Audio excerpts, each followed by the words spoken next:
استارت بزن.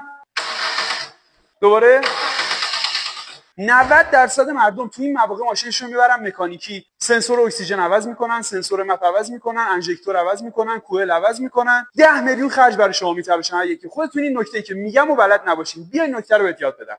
اکثر ماشینا داخل کاپوتشون که نگاه میکنید یه دونه منیفولد ورودی هوا قبل از موتوره. روی منیفولد ورودی هوای همه ماشینا یه دونه سنسور هستش اینجا که اینو باید باز کنید. اول از همه یه بیچوشی 4 سویه آچار 4 سو برمی‌دارید، این سوکتو در میارید، این سنسور رو میکشید بیرون، با یه دونه اسپری انژکتور این سنسور رو کامل شستشو میدی،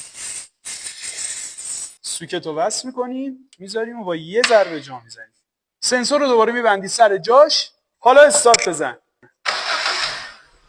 تک استارت روشن. این ویدیو رو شیر کن واسه اون دوستت که ماشینش ریپ میزنه. پیج مسوا ترمزم داشته باش، تجربیات ماشین بازی که قبلا داشتم و در اختیار درایوان قرار میدم که بتونی عالی از ماشینت نگهداری کنی.